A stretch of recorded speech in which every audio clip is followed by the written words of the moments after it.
Hi, everyone. This is Martin Willis. Welcome to Podcast UFO, to episode number 20. Today's show is on the entertainment side of the phenomenon. It's with the writer, producer, and two cast members, actually three cast members, including him, of Milgram and the Fastwalkers. That is a web TV series, and it's a fun show, so call this one for entertainment, and I hope you enjoy it.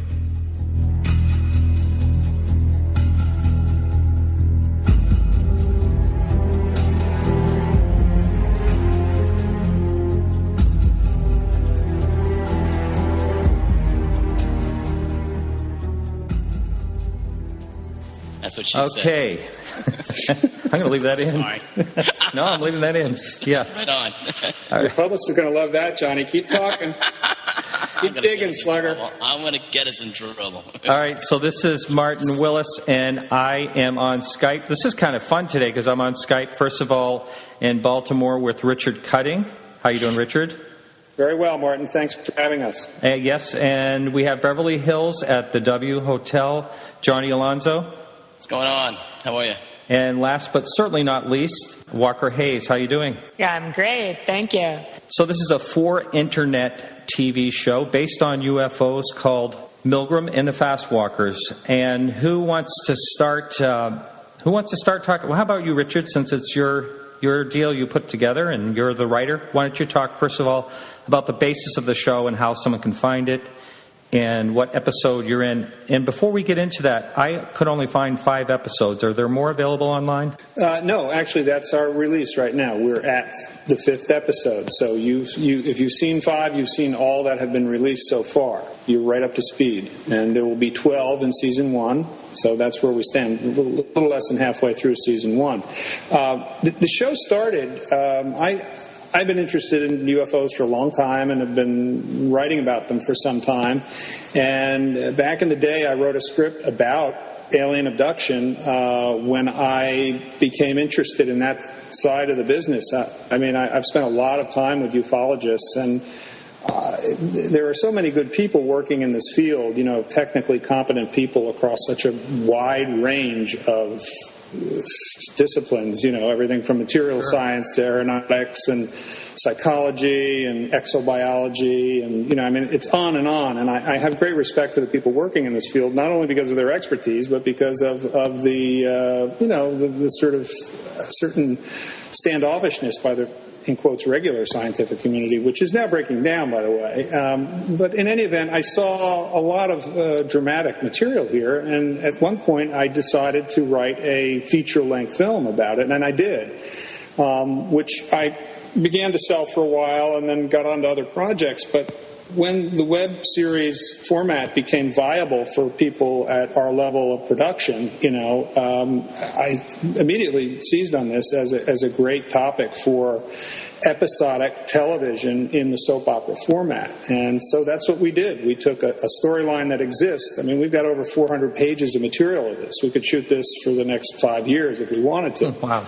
Okay. So, and my commitment in this series is to take a look at the UFO world, and specifically the alien abduction subworld, because there are many, many different subworlds in ufology, as you know, Martin.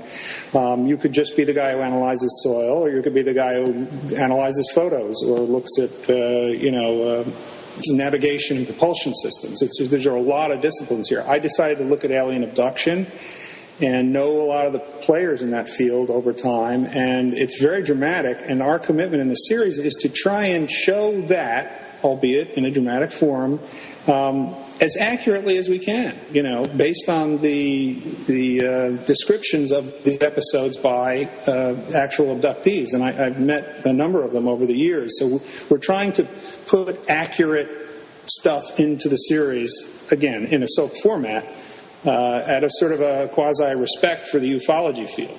Mm-hmm. Mm-hmm. And Walker, you're right in the first episode. It looks like you are being abducted, or Is that right? I'm in the first episode being abducted, Richard? Well, in the prologue, we shoot everything so out of order. yeah, in the prologue, I'm kind of clueless. Is the setup? You got Milgram looking back over what happened, so that's sort of a setup, and then the whole thing is told in flashback. But yes, in episode 1, Sally's working as a lawyer in her den, or her living room, or her kitchen, actually. Oh, right, the kitchen. Okay, now I got it. Remember when we shot that back? But we shot episode 3 first. Yes, well, which is now episode something else. So, yeah, we shoot out a sequence. So she was a redhead too. So yeah, continue. I was not. I'm messing with you. I can't say as I blame the aliens for abducting Miss Hayes. Very pretty girl. Absolutely. And, thank you. And Johnny, what's your character? I saw you briefly in one shot. You're a PI, yes? Yes, I am. Dean Savage, PI. Very cool character. One of like the newest. I think one of the newer characters on the block, and he looks like one of those guys that just skated through school. You know, he just kind of like made graduation. He's very disheveled. But he's highly intelligent, he's extremely intuitive, and he's kind of good-looking, so, you know. There you go. Hey, right? Do you possess any of those qualities, or? Absolutely not. You can ask all my ex-girlfriends. No. Hey, Dean Savage is kind of cool only because the way Richard explained it to me, it's kind of a weird puzzle, and Dean Savage is a puzzle piece that kind of fits in, but not really, but is necessary in order for the puzzle to be put together. So I'm really looking forward to the second season because he has some really interesting stuff for the role, and I think it's going to be a lot of fun. Your character doesn't come into play right off the bat. Now, you're saying that next season is going to be great. The first thing I thought of when I saw you is that you work for the government. Are you somehow able to talk about that at this point? Not really. Only because. You can say it. Yeah. Well, yeah. Then yes. The answer is yes. Right? I don't tell them. I don't tell them anything. Richard is very top secret about what he's going to do next with anything, and I mean, Walker and I will prod him hourly. We're like, dude, please help us out. He's like, no, I can't give away secrets. I think it's because Richard hasn't written anything yet. But other than that, no. He's just very top secret, so I wish I had more of an answer, but I can say this. He did divulge an episode, like I said, season 2, which, man, if it plays out, this backstory with Dean Savage is going to be really, really cool. And, of course, Sally, but, you know, it's going to be neat. I mean, he's a talented writer, and, I mean, you know, an artist works the way he wants to and needs to work, so I respect it. But, Richard, I'll keep bugging the hell out of you. I still want to know more. No, that's good. You know, actors always want this thing called backstory, and they want to know what their character's about. They want to be able to prepare a role. You know, they want to do all this crazy stuff that they think really makes a role work, you know, and I don't get it. I mean, I think they should just get a page of dialogue right as they go on camera, you know, and I don't understand that, but well, we all know our past, but none of us really know our future, right? Ooh. Thank God. Think of the present. Think about that. Yeah. I'm going to start with you, Walker. What is your opinion on UFOs and all that, abductions even? Richard made me read a bunch of books, and so I don't know. I mean, I would say, like, as I get older, I'm more open to the possibilities of everything. But if you had asked me like 5 years ago, I would have been like, right. Yeah.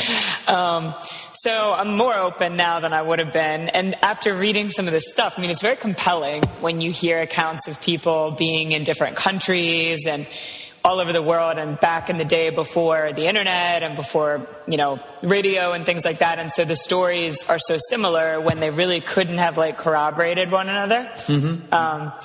And so that kind of stuff is really interesting to me. But yeah, I mean, I watched a lot of science fiction as a kid with my dad, and I always found it really entertaining. So I like the idea that there could be something else out there. And I watch a lot of Ancient Aliens, Oh, yeah. which is like conspiracy theory at its finest, and I love it.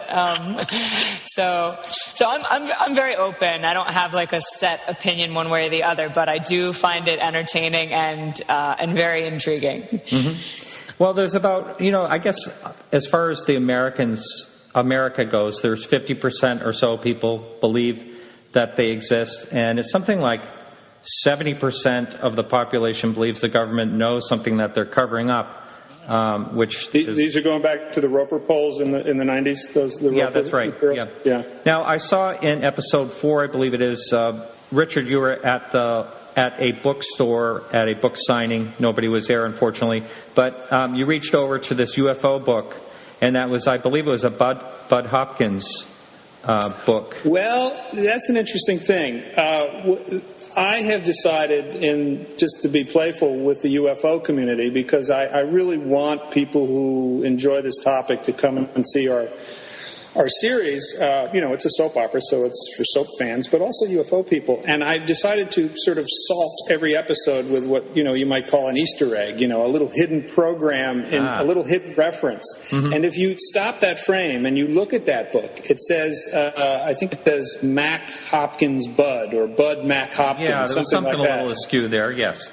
So I've titled it, and Walker and Johnny, you wouldn't necessarily know this, but those are three of the most prominent people in the UFO alien abduction. Mm-hmm. Bud Hopkins, John Mack, and I don't know who the third one was, but we do little tricks. That's one of the books that you had me read, Bud Hopkins. The Intruders. The incident at Copley Woods, probably. Yeah. Johnny, what is your thoughts on the whole UFO phenomena? Well, ever since as a little boy, as a kid, you're always fascinated with the idea, and you believe in it. Me, though, the opposite of what Walker's answer. I never. She kind of grew into believing there could be something else out there. I'd never stopped believing. There's a romance. It's have to be better than me, don't there? It has to be.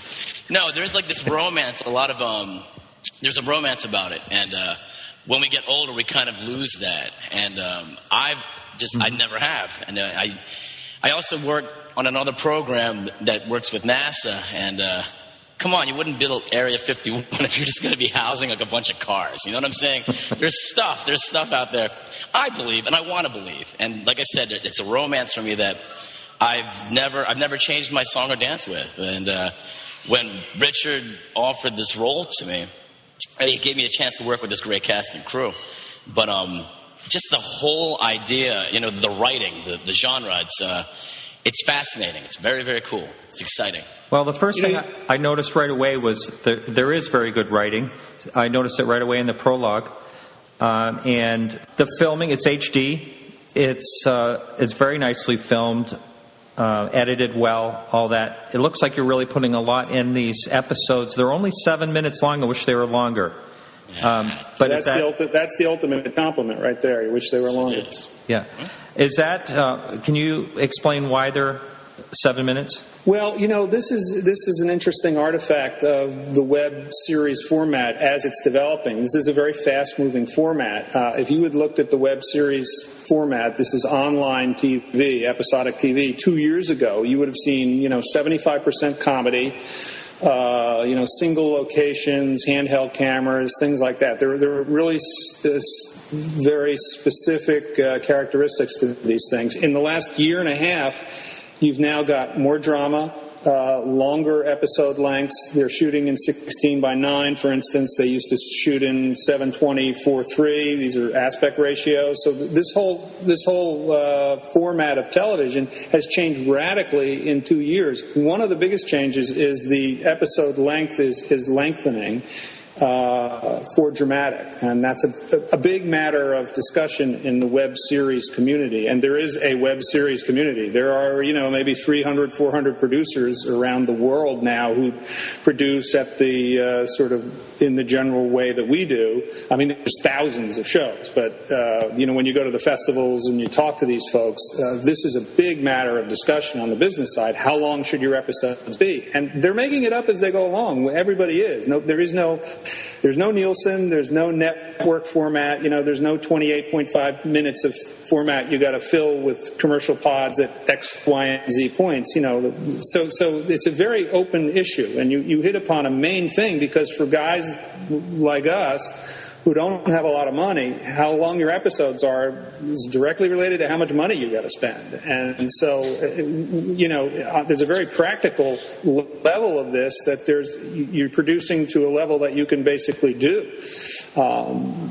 And still continue the story in a way that, as you said, makes you want to see more. So there's a lot of factors that go into that. And we hope to extend the length of them, because we've got much more story to tell. And this story gets very much more multidimensional, particularly with people like Dean Savage and Sally, quickly in the next season. So it's going to be a real trick. Not to get too far off track, but do you consider this web TV similar to podcasting versus radio, to television versus web TV? Is it a similarity? Yeah, I would say, because you control the timing and the release. You're not beholden to a network. You are independent in your subject selection. You can produce your own material in a pod, so to speak, like you do. And then string them together as a series of episodes, or documentary episodes, whatever you want to do. So yes, it's independent of a network. So I would say that's a pretty good rough analogy. Now, would you at any point in time consider making a DVD video of these things and join them together so someone could buy a DVD? Oh yeah, we definitely have plans to do that. Mm-hmm. We have plans to do that, and we've shot it so that can be done. We're really working on getting 3 to 4 seasons up so that we can have a regular show. And that's something, if you shoot it right, you can do that. It's not too hard, So the answer to that is yes. Where it goes after that, I don't know. What kind of distribution, Now, is it possible for a producer to find your show online and say they want to put it to broadcasting? Yes, it's very possible, and they should contact me directly. Right now. Yes, call 555. Richard.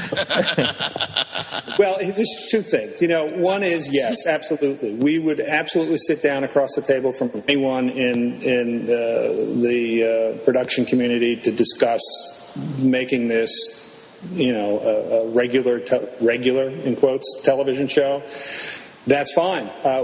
We intend to produce it, whether that happens or not. We're just going to go forward, because we got such a great team, and everybody's loving the story. I mean, the news I can break on your podcast here today is we just went over 1 million show views on Colcast Network. Wow. That's just on one network, and you're also on YouTube. Yeah, we're on YouTube too, right. So there's, you produce these things and you wonder if you're half crazy, and then you go out there and the market responds, and, we ain't forcing people to hit the button. It's really happening, and it's very exciting, because if you think about what we're trying to do here, we're trying to create a 3-way cross-section in the road. I always think of Cary Grant running down the cornfields there in North by Northwest, where all those roads meet. One is soap operas, one is UFOs, and one is film noir. And we seem to be hitting all those audiences, and they come together for their various interest in those 3 genres. Market's saying that. The feedback's saying. Now, Walker and Johnny, have you ever heard of Cary Grant? No, who's she? Yes, of course. Just teasing. So you said earlier that you have spoke to several ufologists, and are they assisting you with the storyline or anything? No, I go to the conferences. I was at the Ozark conference in April, and I spent a long time with David Jacobs, who's wonderful raconteur and a lot of fun to hang out with. I know Linda Moulton Howe. I knew Bud before he died, and I knew John Mack, obviously, because I did that interview with him before he died. I really haven't pulled anyone in, because It's a funny thing. There's sort of a gap between dramatic programming and the work of the ufologists. And they do kind of look over the fence and go, well, I don't know if that's something that I'd be interested in, because they're researchers, and we're dramatic programmers. Whereas dramatic programmers look over at the ufologists and go, I don't know what those guys are doing. We write dramas, So there's a little bit of a gap, and we're hoping to fill that gap. I have no formal relationships with anyone in ufology for a consult or any other role in the show. I can call them if I need them, though, and they're very happy to pick up the phone and say, oh, yeah, that's kind of the way that would work or something, but, nothing formal. Well, when I started this podcast, I didn't know how I'd be received by, people in the field, and everyone is very willing to talk, and it's been great so far. Well, I look at the people who've been on your show, Stanton Friedman and so many people. I mean, Walker and Johnny, if you go and you look at these shows, you've been up since March or January? Yeah, not that long. Mm-hmm. Yeah. If you look at these names, these are the hitters today in the UFO field. I mean, you could listen to these shows and learn 80% of what people who've been studying this for 10 years know, because these people are so good at this stuff. It's a great guest list. Yeah, well, thank you. Cool. And now you're on it, so that's good. And now you've got us, yeah. You lucky guy. Who's next? Kim Kardashian going to explain to you how she gets that, how she's forged in the sky? I think she was abducted a long time ago. Certainly the mother, at very least. That face is not human. Not at all. You should invite him on this show. Oh, that's funny. Very strange stuff. Well, you do have a very mysterious person there. I haven't seen him in the show, but it's in the beginning, in the credits. Some guy wearing a top hat, a brim hat. Yes. Yeah. Mm-hmm. Yeah. Yeah, I wonder what he's up to. Yes, Richard will not tell you anything, I'm telling you right now. Well, I would say, if you want to get a feel for this guy, you're probably going to want to look in around episode 6, is what I'm thinking. He will show up. Walker goes out into the... she's having a real rough time at work. And so she goes out into the parking lot or out into a park and has to compose herself, and things happen out there. So he'll be around. This is sort of there's many things that attend this, Martin. You know from ufology. There's the Mothman and the Men in Black and the reptilians and on and on. This Johnny and Walker. Ufology is like a giant stage play with many different characters that are recognizable for people who've been studying this for a while, and he's one of those icons. I've watched all of the 5 episodes that are up now. Can you kind of talk about where the story starts? And I know you can't say too much, but more or less where the story is going toward. Yeah, Richard, can you tell us where this thing will end? I'm going to help you guys so you can figure out your roles. That's right. Well, we have a hotshot corporate litigator, Sally Lem, who is really good at what she does. And she's a bit of a control freak. And if you've ever met any corporate litigators, that might be possible. And she's trying big cases, but she can't sleep. And she doesn't know why. And she has certain intimacy problems, and she doesn't know why.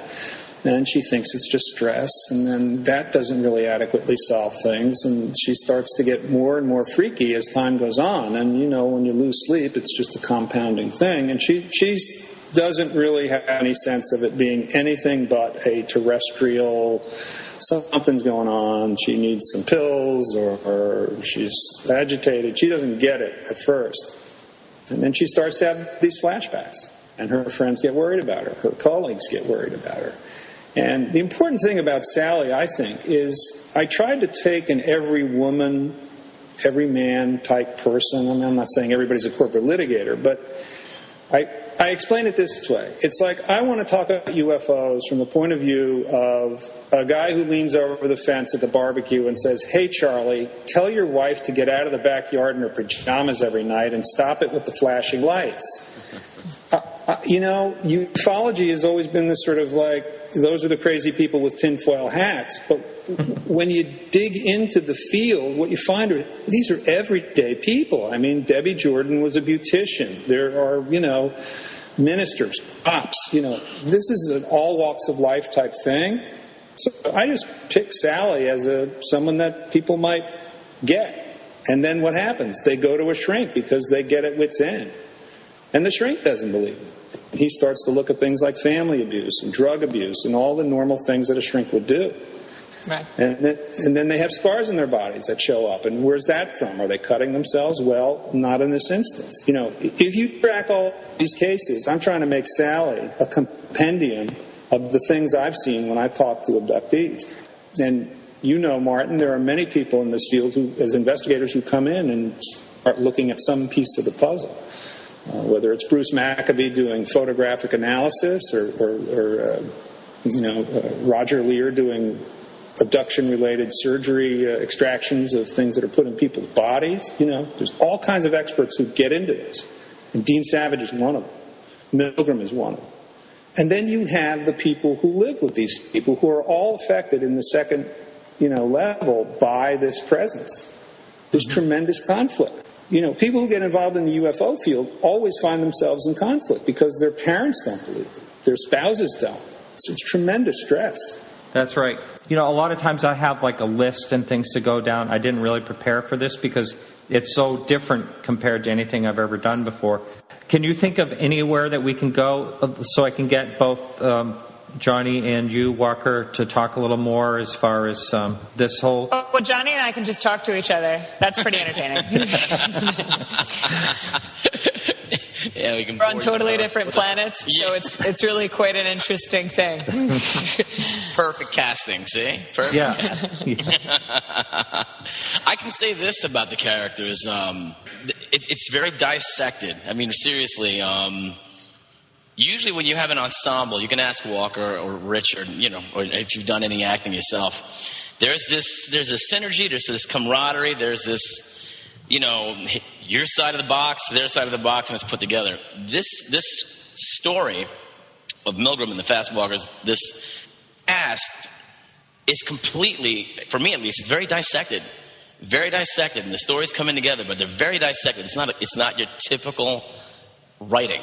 That's what I like the most about it. I mean, if you watch a regular soap opera, if you watch something else, you kind of know where the story's going to go, and it has this flow. This is all over the place. It's like, a bomb went off and you got the shrapnel going all over the place. So that's the cast. And that's what makes it so interesting. Seriously, that's what makes it so interesting. I mean, and of course, the subject matter it's wicked. And the lighting that Richard's been putting on this with this film noir, blast, it's you don't see much of these. You don't see this. I mean, I've never seen this anywhere else. So yeah, I agree with that. The style is very cool.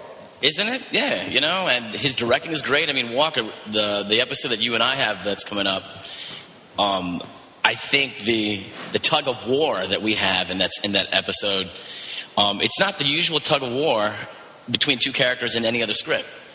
Just the way it's been written and directed. So, I mean, I'm looking forward to working with you again. I mean, hopefully I'll see you wherever we shoot, East Coast, West Coast, wherever Richard decides to do this. But no, it's been fun. Really, we've been having a blast. That's great. Yeah, well, I mean, I agree with that. I think one of the cool things is that you do really get to focus on your own character because and makes acting a challenge because you don't have these interactions often, and often when we do film together, we haven't worked together in many weeks or months, so it's not like a natural. It's kind of like when you go to a family reunion and you like everyone, you love everyone, but you're like, well, where do we start? Because, I haven't seen you in 5 years, so the weather seems like the wrong thing, but I don't really know your baby or what you do for a living anymore. So it's kind of like that, and allows you to just really kind of play your thing out and focus on yourself. And then when it comes together with what the other person has done with their character, it's exciting because you genuinely don't know what to expect respect for them. You don't know what their take on the scene is or what their take on their character is. So you can genuinely say that you're reacting because it's like you met them for the first time each scene, which is it's very cool to work in that environment. That's great. That's great. So, Richard, why don't you go ahead and say where we can find this Milgram and the Fastwalkers? Okay, we're available on the Coldcast Network, and you just go to coldcasttv.com and look up Milgram and the Fastwalkers. Generally, we're right on the home page. We've been one of the most popular shows routinely, day after day, since we launched there in July. We have our own site, which is fastwalkerseries.com, one word, fastwalkerseries.com. And we are also on Blip TV, and we're on YouTube as The Fastwalker Series on YouTube, The Fastwalker Series. And we're on Twitter as The Fastwalkers. And please come to our Facebook page and like us there. Yay. Sign up for our Twitter page and talk to all our wonderful actors, because they'll all talk back to you. I can tell. Great fans and great actors. That's great. Well, this has been wonderful. Thanks so much. It's been a blast. I'm sure that our listeners will tune into your show and watch it. That's great. Thank you so much. Thank you so much, Martin. This has been fun. And hello to everybody out there in UFO land. We love you guys. Yeah. All right. Keep doing that great work. Come visit us in LA. So this is Martin Willis, and I'm with Richard Cutting, Joni Alonso, and Walker Hayes, and that's it for today.